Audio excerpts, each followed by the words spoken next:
Which It needs a theme tune. a theme tune? I'll sing it.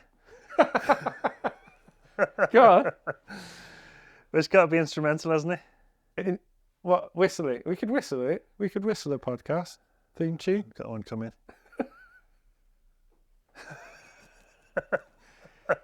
We can't do our own theme tune. I used to make people in the fire service. I used to make people do their own theme. I go, "What's your theme tune?" Make And a they'd go, theme- "What?" What's your And theme tune? If they were anyone on my watch would have ignored me and just gone, "Shut up." But if they were coming out of duty or they were new to the station, I'd go, "What's your theme tune?" And they'd go, "What?" And didn't then know you what to go, do. "Go on, what's your?" Everyone's got their own theme Did tune. you have What's one yours?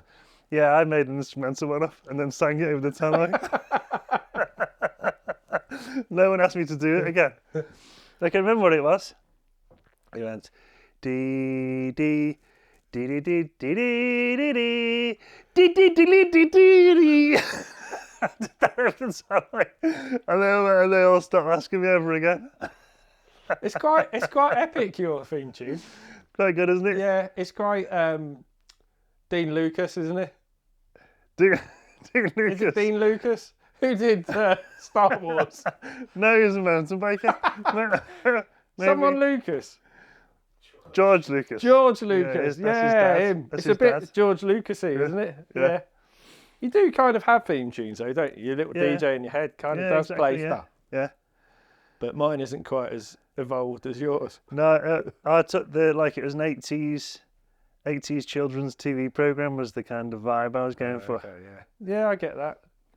I'd say it's a bit more epic than that. It's very Star Wars. Okay, yeah, I'll take that. Yeah, Yeah, maybe they were blown away by it. but we do need an intro. Hi, Hello, everybody.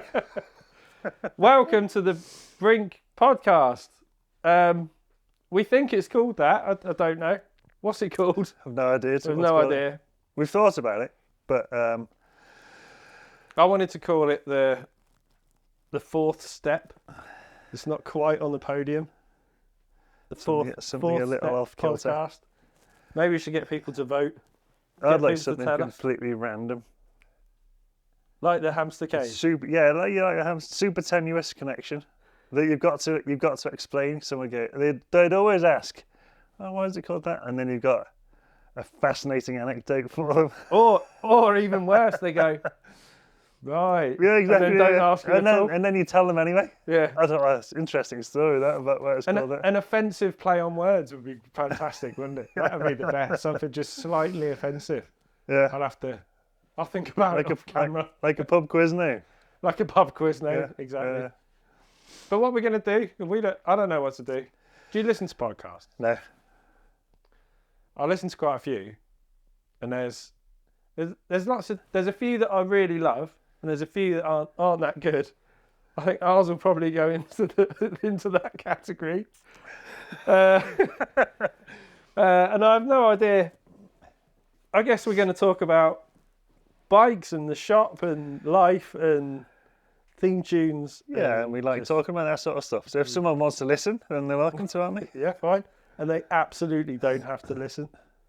They probably shouldn't. Well, my mum does. Oh, yeah, my mum will definitely listen to this podcast. Maybe not. Let's see where this goes. She won't believe it when I tell her I've got a podcast. She'll be so proud.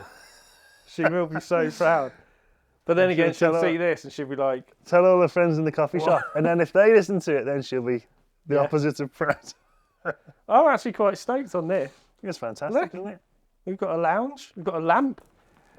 Look. This is... Got a beer. How many evolutions of this corner of this room have we had? So this was... No, this is a purpose-built podcast studio. Yeah, no, I'm talking as the building in the hill. This corner. It's never been anything else. It's always meant to be Oh, a okay. podcast studio. No, this is our first bit of retail space, wasn't it? First bit of research. If you look at the floor, we built this floor because it was just dirt under it originally, wasn't it? Yeah. Built this floor. Then it was a retail. Then it was a shop, and this corner changed loads because we used to. Do you remember Matt's wall of shit? Am I allowed? Oh, sorry, I'm not allowed to swear. am You I? can swear. It's a podcast. You can swear. That was here. Matt's wall of shit. Yeah, until we got fed up of looking at it so much that it's So those over there. But those at home, Matt's wall of shit was. I think I went away on holiday or something. I think it was a weekend or something. I We were came- fed up of looking at it. I came back to the shop, and for some reason, it was just all the things that were under my desk or something ended up on display. For some No, reason. it was stuff that we needed in the shop, but was absolutely not nice to look at. Like Oh, I tubeless know. repair patches. You took down my awesome display that I spent ages on. And we moved it. No, you took it down. It looked amazing, and then put up some other thing with just absolute odds and sods and crap on it. It was all the odds and sods. and then Unnice. called it Matt's wall of shit. But it's quite an accolade to have. It was nice to. It was still, that was unfair to what was on the wall. It was useful, just not very nice. But it to was look at. crap lying around. Yeah. Hey, that was here at one point, and then we decided it didn't, because then this ended up as a frame wall, And then a helmet wall. and the helmet wall. Yeah, helmet. Well, then we had the helmet wall with the nice lighting on it. That was nice. And, I liked it in this bit of the shop. It was real nice. Cool, Little wasn't it? corner, wasn't it? It was a long time ago. It's 8 years ago. Brink is 8 this Yeah, month. 8 Brink, years we've been doing this. What a ride it's been. It never. It's never stopped. It's never stopped in 1 second. 1 week has never been a normal week. I can't remember a normal week. I can't remember a week where it's just been normal. This is normal life in the life of Brink. No. It's not. I don't remember a week when I've got home on Friday and go, that was a nice, easy week. Pleasant. Yeah, it just, Another day in the office. it's been flat out for 8 years, hasn't it? Flat out. Volatile. Changing. And that brings me on nicely to, I guess, some of the structure of the podcast. Are we going to have some structure? We should probably do shop news. Yeah. I think we should do each week shop news because there's all sorts going on. And we just alluded to the fact there that it's not getting any easier. No. But there is cool stuff happening in the shop. We should probably talk about it all. Yeah, it's never not boring, is it? It's never not boring. You say it's not easy, but it's fun. It's always fun, isn't it? And fun's. Yeah, it's fun. It's exciting. Everything's exciting. Every week's exciting. There's always something new to talk about. We should definitely do shop news. I think you're a good influence on me for that because I think if I was running the shop by myself, it would be less fun. I think you've got a very good way of like. It's not caring. It's not that you don't care. It's just that you've got a really good perspective on. It's like it just doesn't matter. It's just bikes and. It's not. It's not. And like We're not curing cancer, are we? no, it's not the UN. It's literally the most fun thing in life is riding a bike. Yeah. So if you're gonna have something that's work, why don't make it about bikes? But at the same time, we need to be serious sometimes. Oh, it's still work. It's still professional. But when it goes wrong, it's just funny, isn't it? Yeah, it's there's always there's something could be worse, couldn't it? Yeah. Yeah, it could be. I don't know about now though. The industry's a bit of a mess. Industry for some people is not funny It's not funny. because people are losing their jobs. Well, we put that Instagram. So we did an Instagram the other day that was a bit tongue in cheek. I was a bit worried about that Instagram post. Go check it out. We basically joked that the shop was shutting, closing down, and it's had like, have you seen how many views it's got? We had So many views, and I was a bit worried about it after it because I thought, is it a bit close to the mark with lots of shops having issues? I'm glad we thought about it after that because you wouldn't if you'd have thought about it before, you wouldn't have done it as well as you did. That was first take. I just did it just to see if it was funny. It had to be first take and then think about that afterwards because if you thought about that before, it would have been a little bit less off the cuff and it would have been a little bit less cutting. Yeah, and for us it's funny because basically all we were doing was closing the shop on Sundays so that we can all ride together. which is great, and we're super stoked that we can do that. Because our rotas normally mean that people aren't off at the same time. We can't always ride together. We can't always go places. So I'm really stoked about it. But for some shops, they're shutting totally. It's pretty hard, and it's an economy thing at the moment. Which those shops maybe haven't made mistakes. They certainly didn't see it coming. This kind of turn in the economy and things at play. But it's But it is wild out there, isn't it? it's wild. CRC, Chain Reaction are in trouble. Wiggle are in trouble. Pro Bike Kit are in trouble. Isla Bike this week decided to shut. Chose to stop. Yeah, it's super interesting time. It's a fascinating industry. I just wish I wasn't in the middle of it right now. I quite enjoy being in the middle of it. No, enjoy's still the right word. Wait, yeah, it is. I enjoy the. It's not challenging. It's not easy. But you certainly don't come to work bored or go home bored. No. And I like to think we do a good job, I think. There's some things we definitely don't do a good job on, but in general, like, customers come in and they are stoked about what we're doing, and we won't sell them a bike that's the wrong bike, and we will turn them away from something that we've got in stock that maybe they could ride but isn't the exact right thing, So we do try and do that. Yeah, I think we absolutely smashed it at that. Like we can be jovial about business as much as we like, but the thing that drives us is to make people happier on their bikes, isn't it? Yeah. And that is, that's the core of the business. And when we achieve it, it's flipping brilliant. And so, I think we do it very well.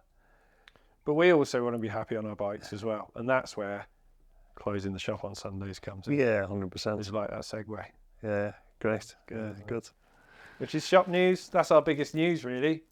Headquarters here in Bedford, just outside Chicksands. We're going to shut on Sundays just to make a bit of room for riding, really, because let's be honest, it's got pretty busy and pretty wild, and we are up to our eyeballs in work, and we haven't been riding bikes, have we? That's its toll. That's the thing. When we're busy, like business-wise, like height of COVID and bikes are going out, you're busy and you don't get to ride your bike because you're busy. When it's the market's the other way and everyone's in overstock and people are trying to sell stuff they've got and it's kind of a little bit quieter footfall, you're just as busy.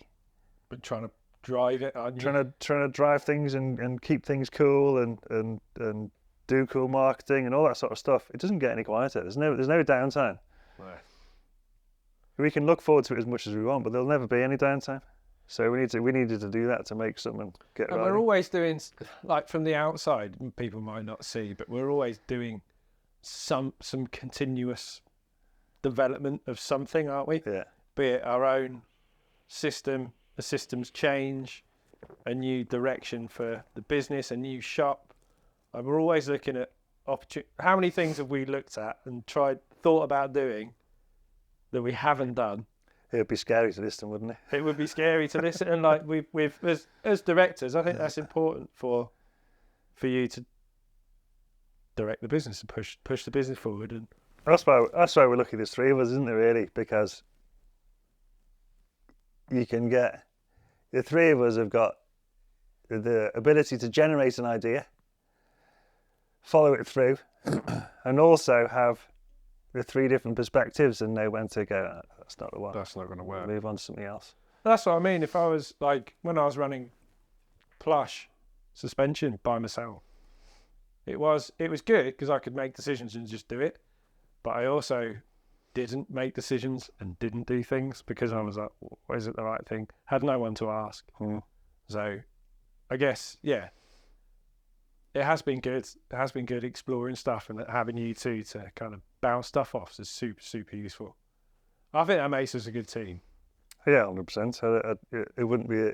We wouldn't have got it if it wasn't. Yeah. But closing Sundays, I think, is a good evolution. That's really cool. Yeah, it's flipping amazing. Yeah, it's one less day a week open to sell things, of course. Yeah, and that sounds like we want to have the doors closed on a Sunday. We don't, but we want to ride our bikes just as much as everyone else. So it's important. It's important. Yeah. It'd be great to be able to ride together as well. Where should the first team ride be? Where should the first team ride be? Yeah, where should we all on the first Sunday that everyone's this first Sunday of shutting is a bit weird because everyone's rotors all over the shop. But where should we ride next weekend? Where should we go? Don't know. It's going to be wet. Which is good for some places. So it's got to be somewhere that drains well.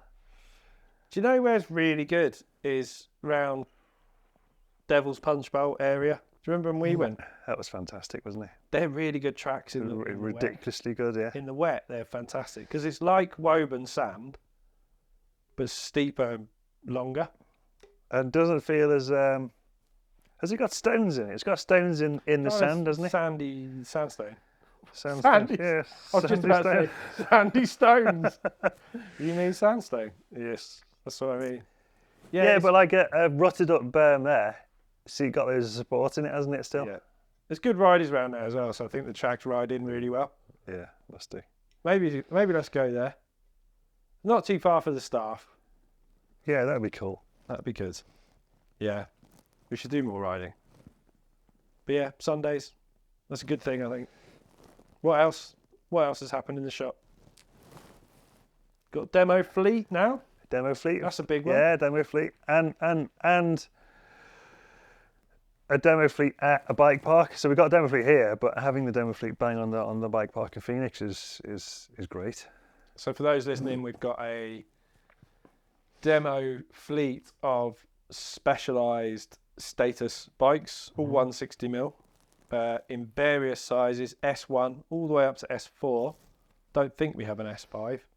I think we do actually. Maybe we we've do. got a full size run. I don't think we've got S6s, but they're massive.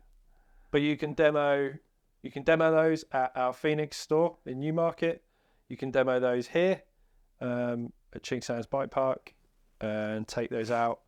And it's probably, that status bike is probably one of the only bikes I've got on in the last 2 years where I've just set the suspension up, gone and ridden it.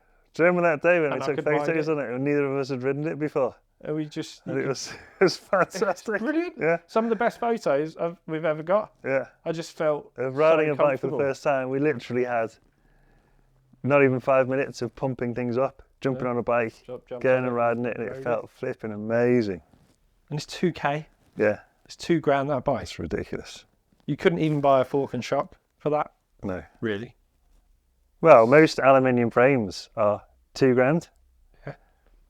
Yeah. And that's not a bad aluminium frame. It's unbelievable. So we've got a whole fleet for people to try, which is really cool. We've never had that real like demo bike focus. It's always been the odd one here or there, whereas this is a whole size run here, a whole size run and more of Phoenix. And I think it's the perfect bike park bike, especially for Chick Sands. Yeah, absolutely. Ideal for Chick Sands. Maybe a little big for Phoenix, but I think you can still have a good ride on one over there. You can really get to it. And then we've got the Marin higher fleet as well. Yeah. If you don't want to ride a big 160mm trail bike, there's San Quentin's and Alcatraz jump bikes at Phoenix, ready to go, to be hired, taken out. And again, if you're looking to buy a Marin, that's an ideal way to try one out. And a great place to ride hardtails. Yeah. I don't think it'd work in many places, will it? But it's a great place to ride hardtail. I think that place rewards a hardtail, doesn't it? You can ride it on a trail bike. Have you ridden it on a trail bike? Do you know what? I haven't ridden anything but the pump track. Have you not?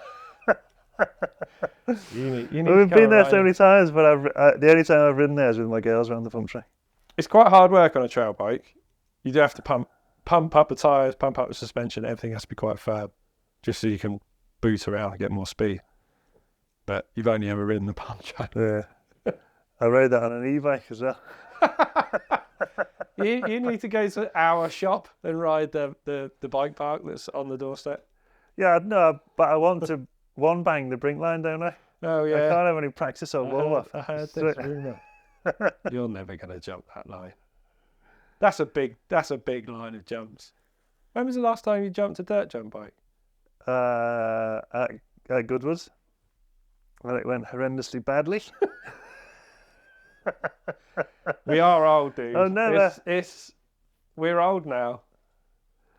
Not that that's an excuse, but No, it's not an excuse. I was so surprised by how unnatural it felt. Yeah. I remember flowing through dirt jumps. Not that I could flow very well. It makes me sound like a dirt jumper. I wasn't. I remember. I remember going like a wobbly clown. through dirt jumps, but confident I could land where I was supposed to. Yes.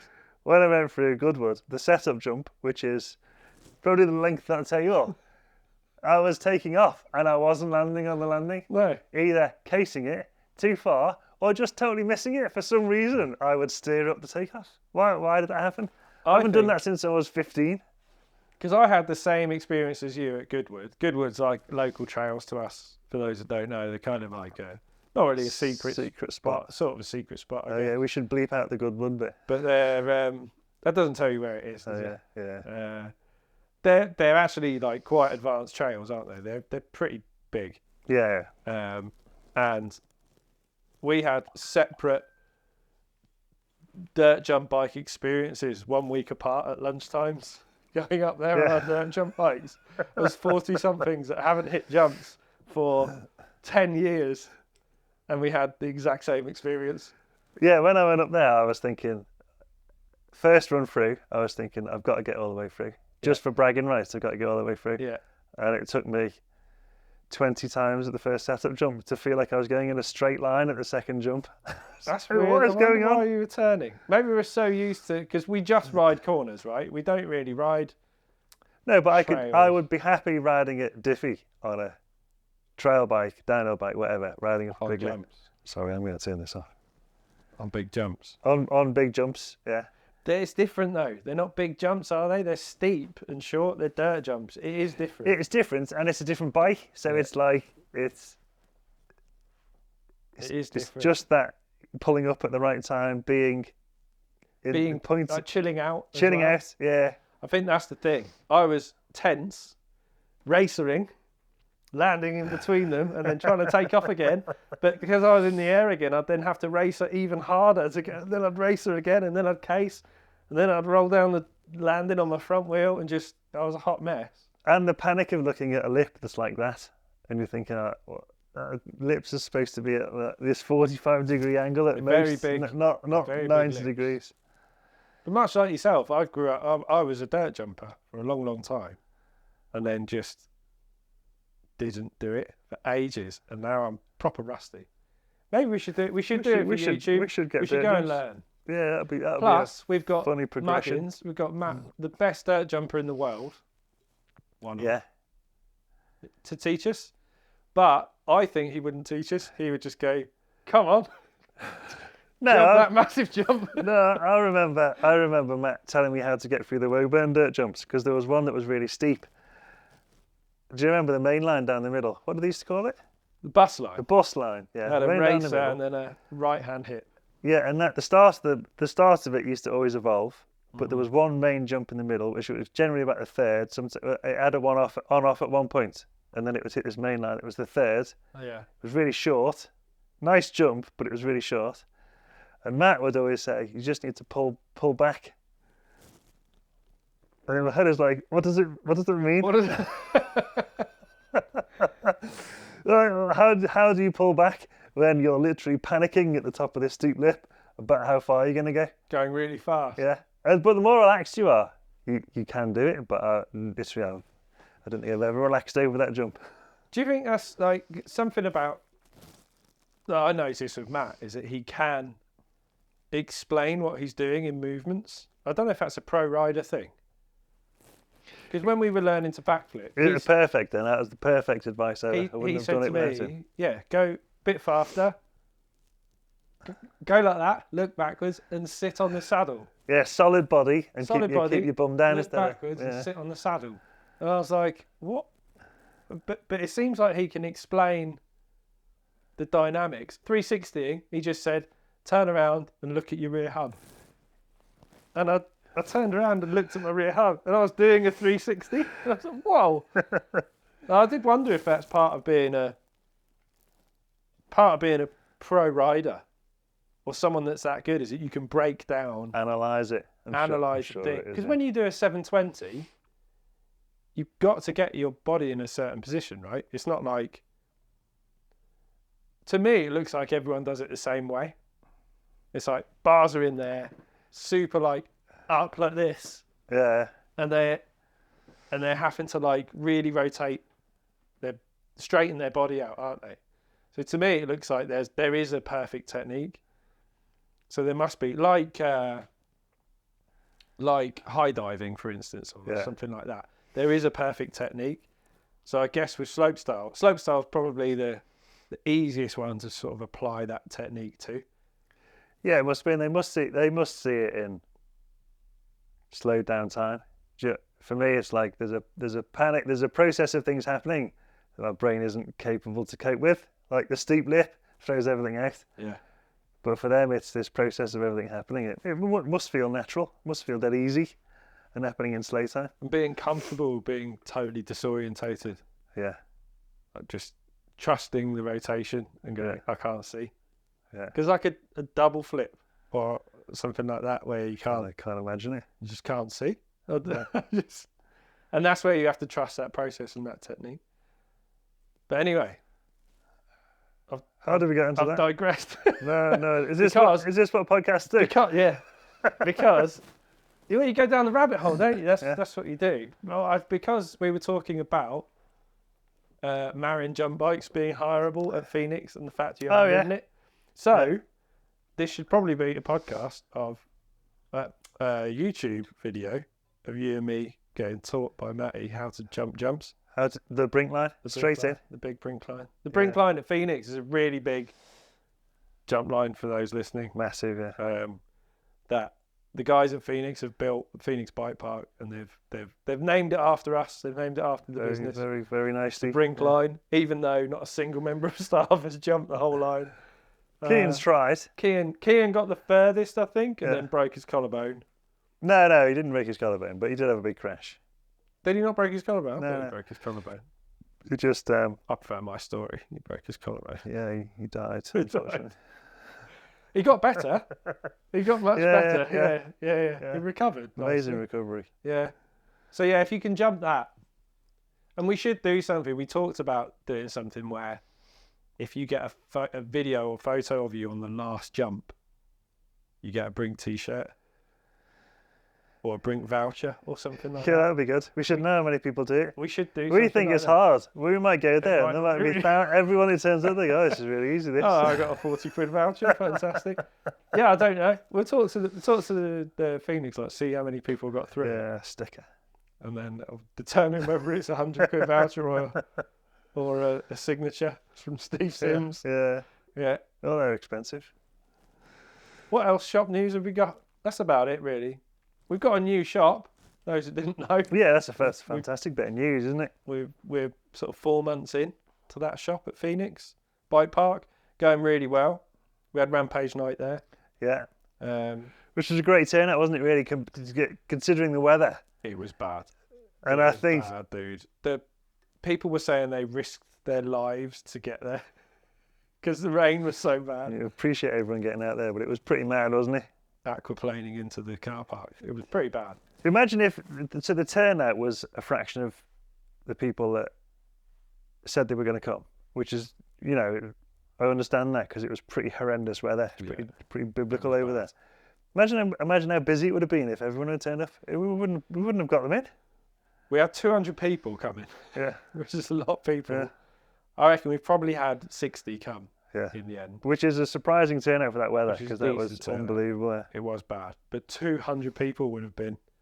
I'm not sure we were fully prepared for 200 people. But then I suppose if it was nice weather and a nice evening, like it has been the past few rampages, everyone spreads out into the car park and under the CP and stuff. It's a shame we had to cancel Status Fest as well. That's some other shop news, I guess. It was a shame, wasn't it? Yeah. We were planning to celebrate our Specialized Status demo fleet. We were going to have a whole party and do demo rides, and you got pro riders there and all sorts. But got rained off, and then Twice. it was rained off twice, and then we had to move the venue. Yeah. And I think that kind of killed its momentum a little bit. The pro riders still came. I still had a really good day's riding. Yeah, I'm sure Riding with- everyone that went had an even better day riding because there was more riding to be It had. was brilliant. Yeah. It was brilliant. It was right. I was riding lots with Matt Rowe and Joel Anderson, not to drop names, but honestly, those boys they're really good at biking. Are they? They're really good at biking. Joel basically just hadn't hit anything in Chicksands Bike Park before, and you know the big comp line with the wooden takeoff, the big jumps, right? And he's on an e-bike as well, by the way. Comes up to the very first roll in, does a big no-footed stoppie up to the knuckle, pops off the front wheel, puts his feet on, and then just does a massive whip off the first one. No way. And never ridden them before in his life. How Big would you- no-hander. It's like, oh. How would you know how fast to go? He has no idea. But maybe his normal is just, he can just do that because that's that ramp that's that big, and I can't. Sometimes I can't comprehend that. Diffie, for example, the jumps at Diffie, because they're so big and looking at his lips, I have no idea what to do off them. I don't know if it was just that day, but I think Diffie's Dovey. Dovey. I think there is, for me, is a bit like, it's a similar feeling to going to the skate park and doing backflips.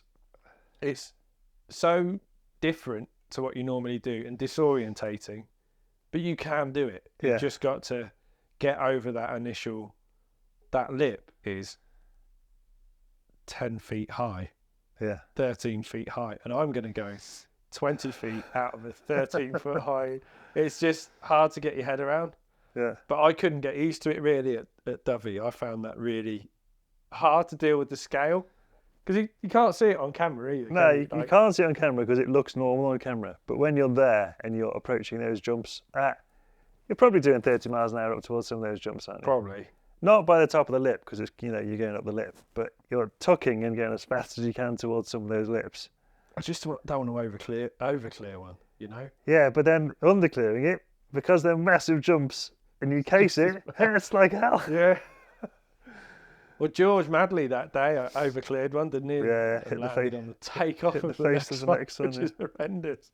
Maybe we should go there Yeah, we should. for our staff Sunday ride. Yeah, we should. That'd be good.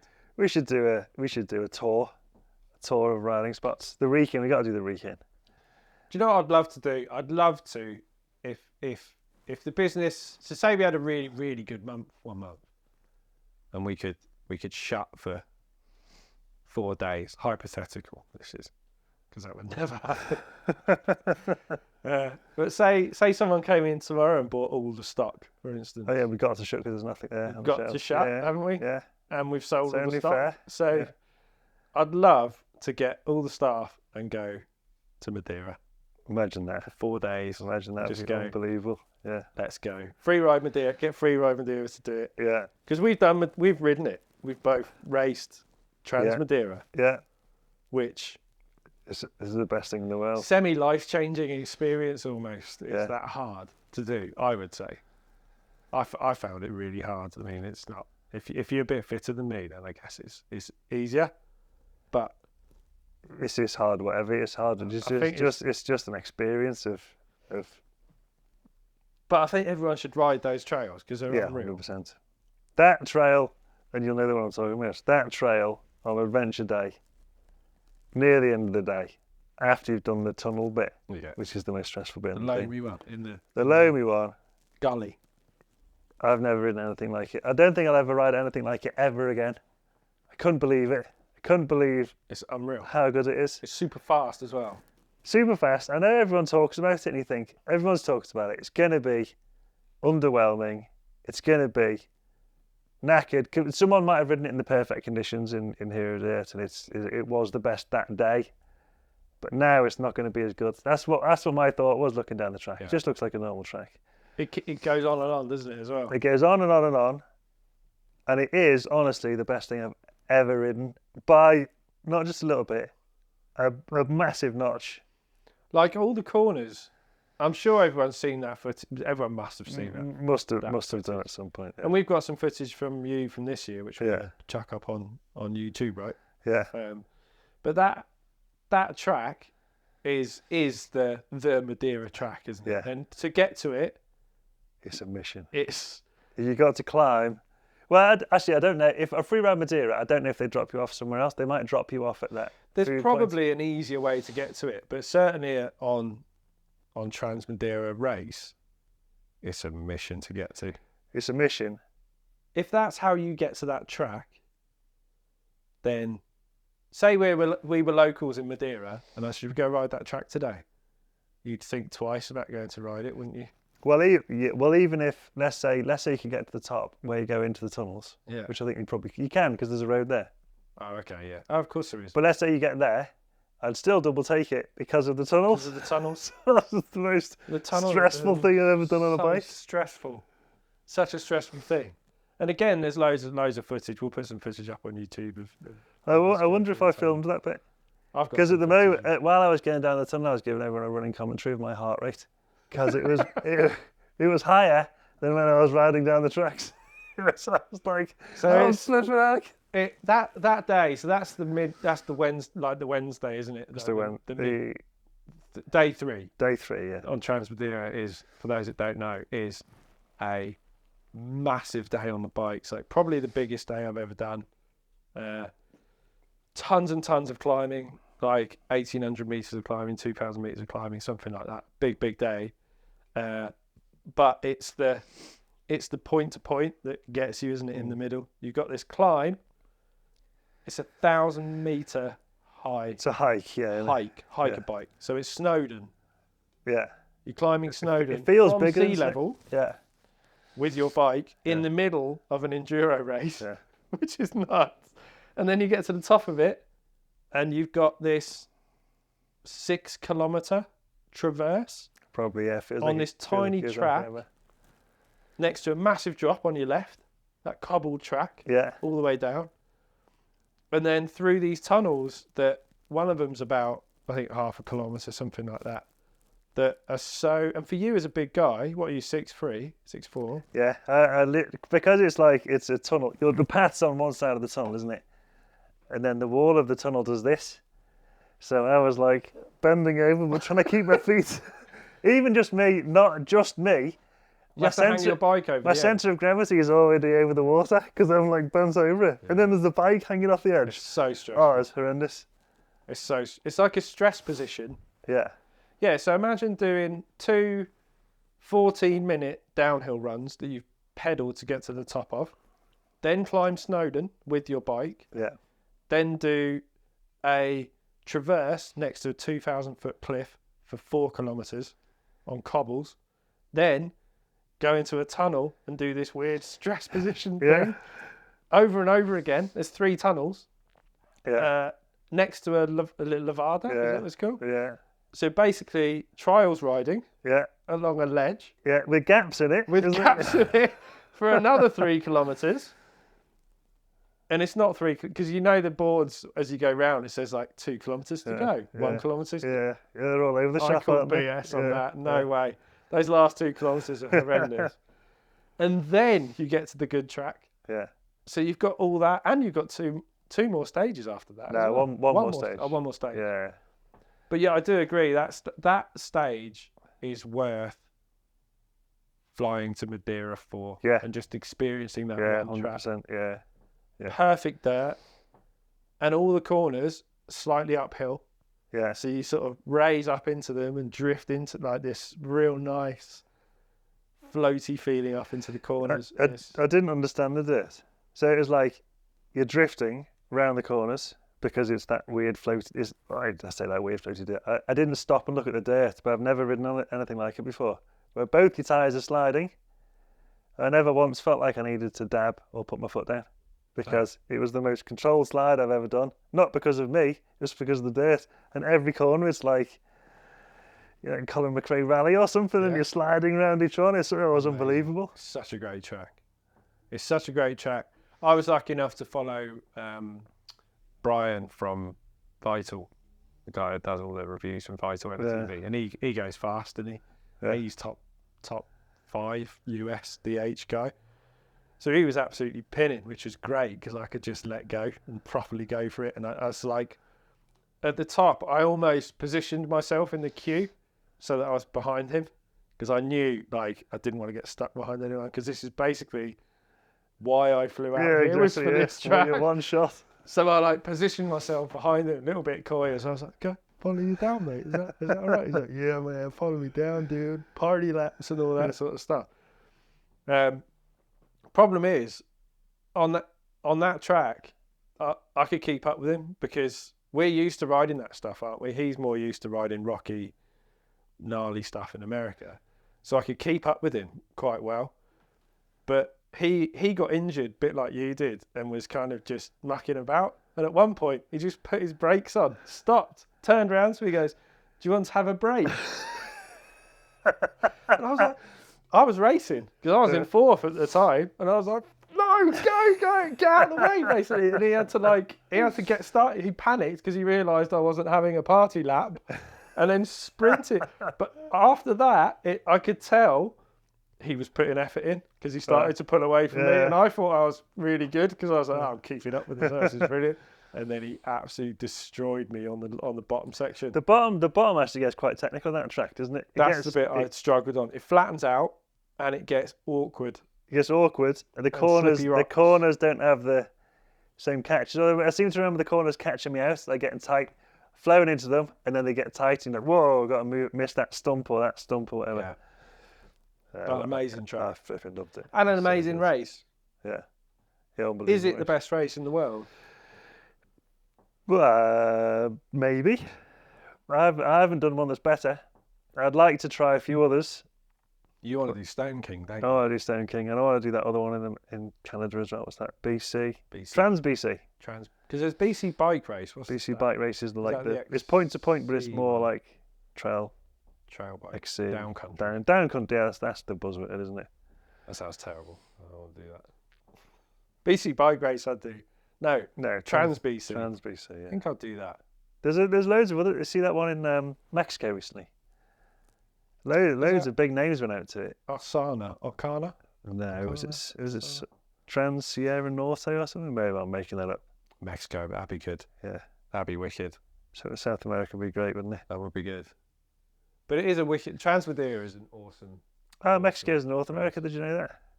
Huh? My daughter told me the other day. Mexico's North America. Mexico's North America. Yeah. Is it? It's not part of the US. EU. It's definitely not part of the EU. But it's in North America. It's not South America. Is that true? Yeah, that's true. I think your daughter's. I've just said it on a podcast, and that's definitely true. We're going to find out quite soon. No, I think Transmadeira was one of the best race experiences I've ever had in terms of organisation. Yeah. They're unbelievable. They're proper on it. Yeah. But I wasn't prepared. I wasn't prepared for how busy we were going to be. You're busy, aren't you? Do you know what's even the second time of me going, because the first time I go, I hurt myself, obviously, and couldn't finish it, and it was annoying and everything. Second time I go, I knew exactly the routine for the tent. Yeah. It's still flipping gnarly. That's the hardest bit. Even though you knew what to do. Is your morning admin to eat as much as you possibly can. Get yourself at a time and the where bike you ready. absolutely shouldn't be eating. No, yeah, exactly. At 5 a.m. Yeah. Or whatever. And it would have been a pleasant breakfast if it wasn't for the fact you had to shovel it into your mouth at 5 a.m. That was my only complaint was the breakfast being the same every day. Those little sausages and the egg every day. I mean, I didn't have to eat the same thing every day, but... Do you think you would have appreciated anything though that time in the morning? I was so grumpy in the mornings. I think if it was with my ideal hat on, my ideal race would be Transmadeira, but getting up at 10 and uplift every hill. Uplift everything, yeah. No pedalling.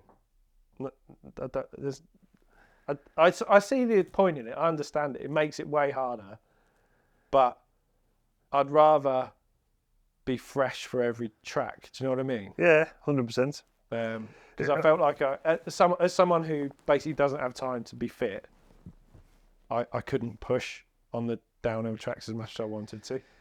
Do you think there's a location that could sustain that, could do it? Because you'd have to have ski lifts, right? You wouldn't be able to do it in buses. You wouldn't be able to shuttle it.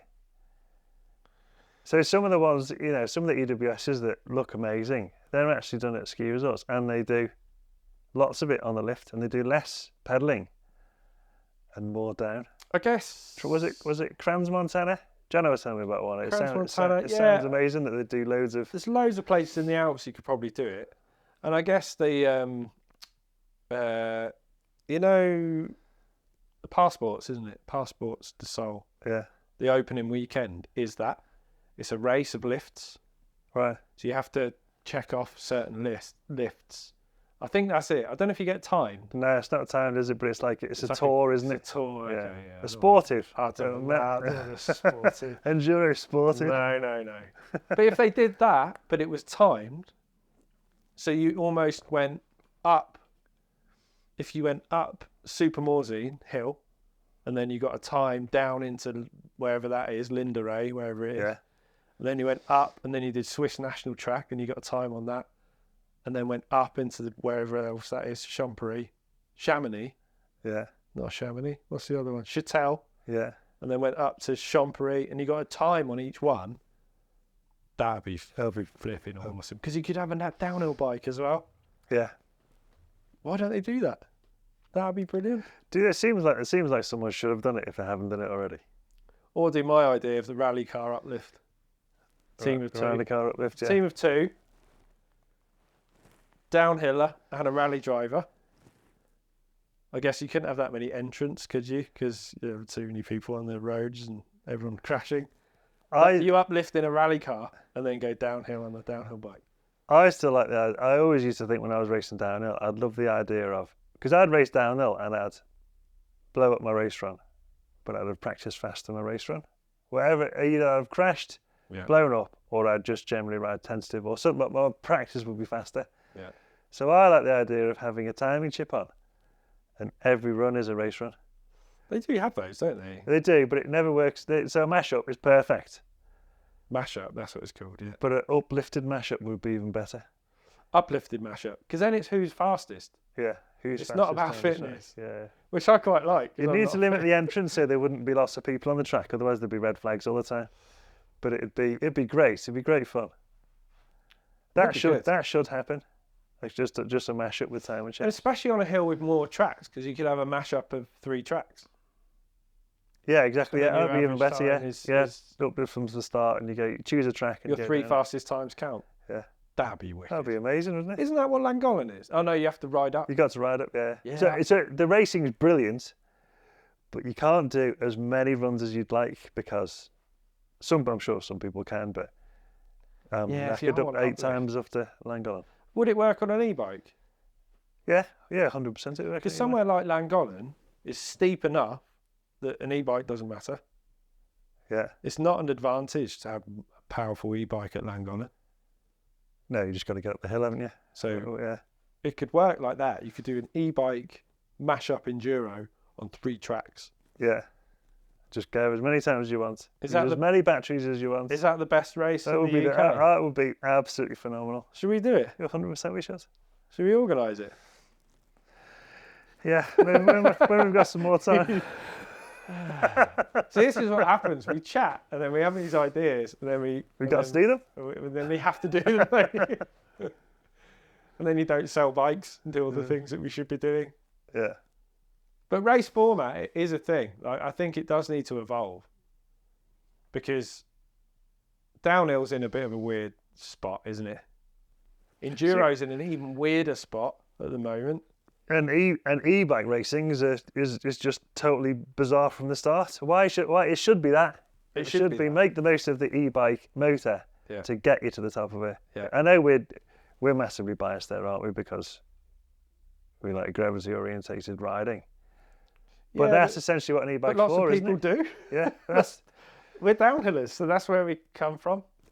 That's what generally most e-bikes are made exactly for that. Whether it's 140 or 160 or 180 mil travel, they're not made for going along, are they? Because the speed limit's there. Yeah. They're made for going. Well, and if there's a pedally bit in the track, don't have a pedally bit in the track. Yeah, just make it really steep. Don't have the pedally bit. Yeah. Just do it somewhere like Llangollen. You could do it there. You could do it somewhere like the Golfy. Mm. You could do it steep enough, like there's no pedalling really. Yeah. And you couldn't pedal if you wanted to because it's gnarly. So somewhere like that would work. Yeah. Maybe we should do it. Maybe we should do it in conjunction with a new e-bike brand that we might be getting in the shop. Do you remember? Oh yeah, we could do it. Yeah, we could. They could That sponsor new it. brand Yeah, that's coming to the Yeah, shop yeah. very soon. Yeah, we should. We'll talk Yeah, about that on they another could podcast. sponsor it. We should do it. Do you remember my overly competitive way of getting people out to ride? And everyone seemed to avoid it when I bought the little slate and the walkie-talkies. I've still got those. Steve's race. Still in my race. Yeah. We did it once and then they went on to do it again. Steve Champs. I won that. Did you ever hear about the plush champs at Woking? Yeah, yeah. Were you there? No, I remember you made a video of it, didn't you, with Plush Johnny? suspension champs. Yeah. Yeah, that was brilliant.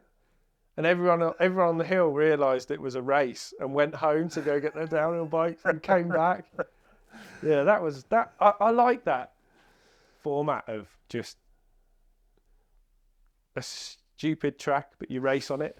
But Like you a could track that doesn't work, but it doesn't matter. Yeah, so my idea, for the benefit of those who went in the shop and didn't get it drummed into them repeatedly over weeks and weeks and weeks, was you have walkie-talkies, one walkie-talkie at the top, one at the bottom, Yeah. a slate, so you write people's time down on it. A timing system, you mean? Yeah, a timing system. Yeah, state of the art, and it's instant. So you radio it, and it's time it starts, isn't it? So it's pretty accurate, more accurate than Strava, way more accurate than Strava. Yeah.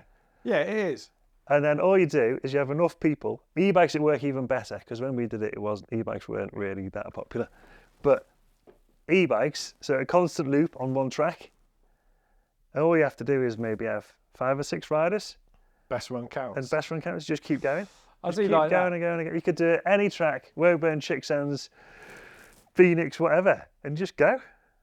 Did you ever hear about hot seat racing? The format. I think it was Ollie Wilkins that came up with it. But it's a cool format. You haven't heard of it? No, I've not heard of it. So one track Right. all day, and fastest rider sits on the hot seat. Next rider comes along that beats the time. Get off. I'm going on the hot seat, but he gets to go up again. Oh, exactly. Yes, so the hot seat guy can't The hot improve his seat guy time. can't improve his time That's fantastic. until man. he gets knocked off. Yeah, that's He fantastic. gets knocked off and he's like straight back on his bike, straight up the hill, goes again. Yeah, that sounds brilliant. Isn't that exciting? That's fantastic. Yeah, well done. Or it Ollie. might not be because you put the best time down and then you're just sat in the hot seat. But But then you've won. you've won. Yeah, so that's win-win and win. I Isn't think it? that's a wicked format. Yeah, I think that's And I fantastic. can't take credit for that. I think it's on Yeah, but we can give credit where credit's due, can't we? That's great. But that's wicked. Yeah.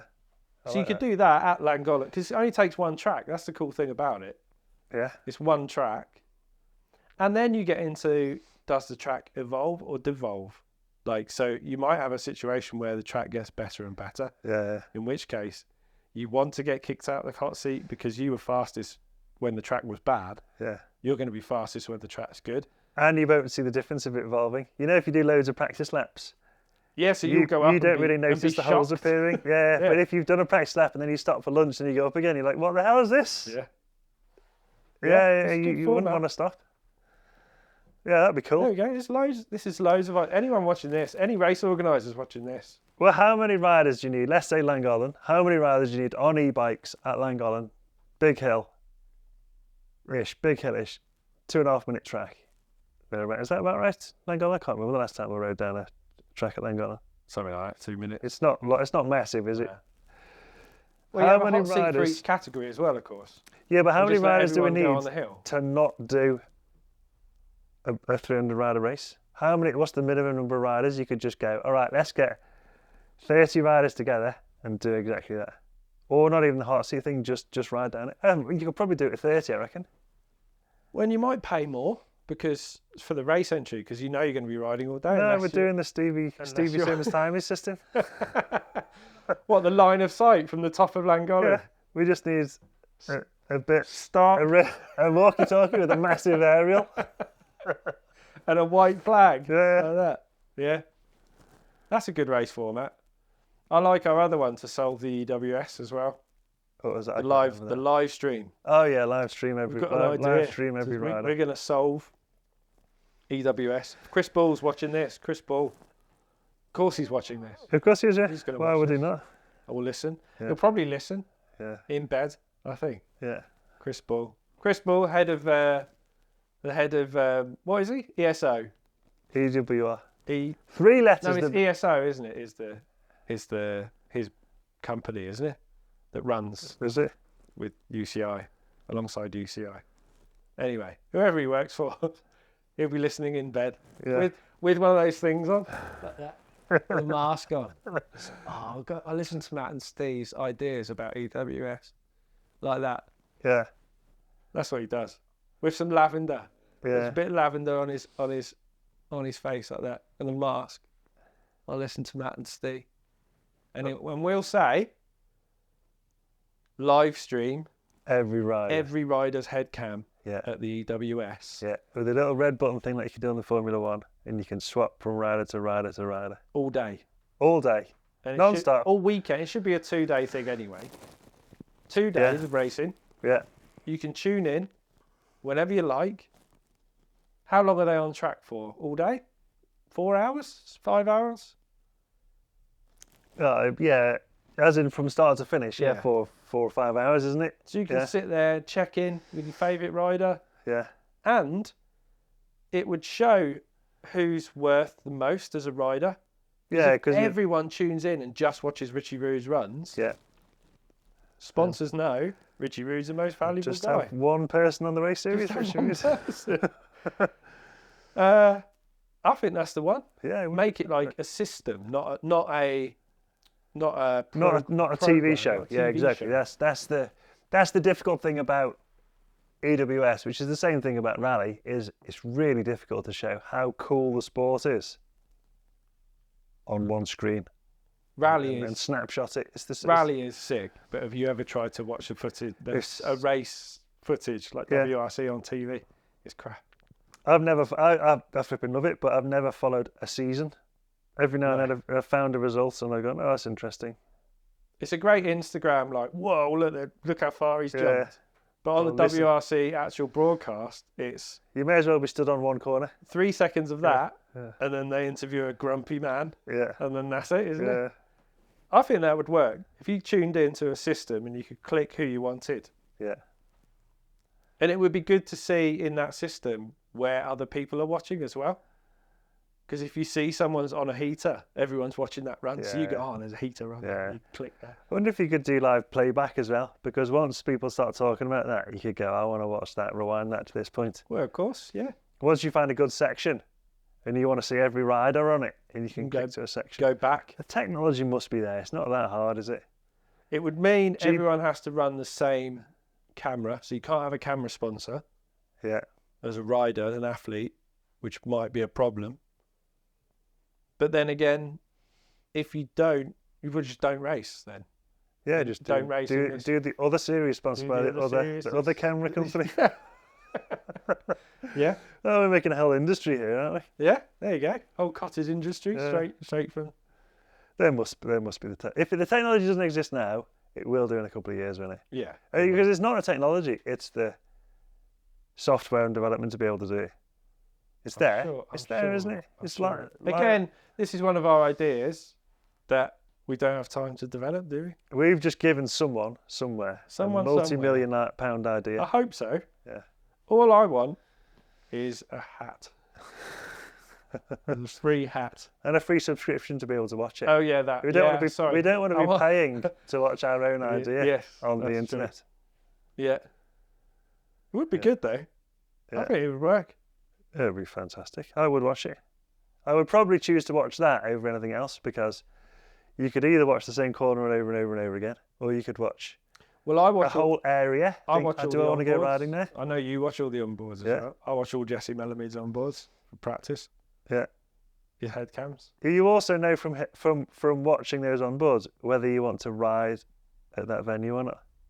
Yes. Because some of them you might get flipping horrendous. That looks horrible. Yeah. I don't want to ride it. Or some of them you might go, that looks like the most fun in the world. And you generally that got Crans Montana Yeah, place. I you- just wanted to ride it. yeah, exactly. So you might go.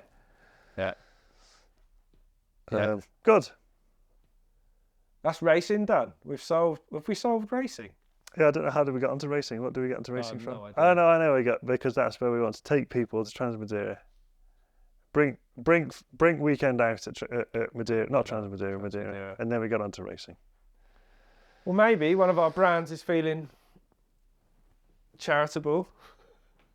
Yeah, We haven't had a treat Yeah, from I any of think our we've- brands in a while, have we? we've earned a bit of a treat from them. I'm sure we have. I'm sure we've earned a treat. We used to get treats Yeah, for those listening. There are perks to In- owning a bike shop Yeah. that sells lots of bikes. And during lockdown, we sold a lot of bikes. We could have sold a lot more. that was the same for every bike shop, wasn't it? But even before then, I think we were doing pretty well. And with that comes a few treats. And Generally involves riding, which is nice, isn't it? And that's why. I got to race Trans-Cascadia Yeah, in Portland in America. that was good. All That was expenses paid from Santa Cruz. That was fantastic. Yeah, You got to go to Santa Cruz. yeah. That was amazing riding there. They're spoiled. That sounded good. It was unbelievable riding. We're not very spoiled, are we? Out of here. It's good riding, but it's not Santa Cruz, is it? From here, no, it's not. But we make the most of what we got, don't we? We live in this. We live where we live, five- and that's our fault. The 5 corners in a row. Yeah, it's absolutely our fault. Yeah, Yeah, I can live anywhere. yeah, Yeah, yeah. But we choose to live here, and so we've got Those some fi- great those corners. 5 corners in the woods. Oh, are unbelievable, They're aren't they? really good. They're really good. Seriously, I do like that. I love the loam tracks in that woods. Yeah, they're incredible, aren't they? They're really good. The funny thing about it is, you just said 5 corners, and you're correct for right now, on one specific location. But you could say the same sentence, and you could be watching this in 10, 15 years, and there'll be another 5 corners that's exactly right for. Because there's always one that's just the best thing in the world. It's perfect. Yeah, it's absolutely track. perfect. Yeah. And at any point in time, one of them is the best 5 corners in the world. Yes. And it And moves that's around what- the hill. and it just moves around, Yeah. moves, yeah. That's what this place is good for. There's always something evolving. It's something good to ride. And then it devolves and gets wrecked again, but that's just life, isn't it? Not that we know there's tracks in the woods that are unofficial or anything. Oh, they're all in Chicksands Bike Park. Yeah. We don't build them either. No? Well, they're natural tracks, aren't they? It's walkers' tracks. And things like that. I've no idea what you're talking about now. Yeah. Is that a podcast? Have we done a podcast now? Is that a Have podcast? we done a podcast?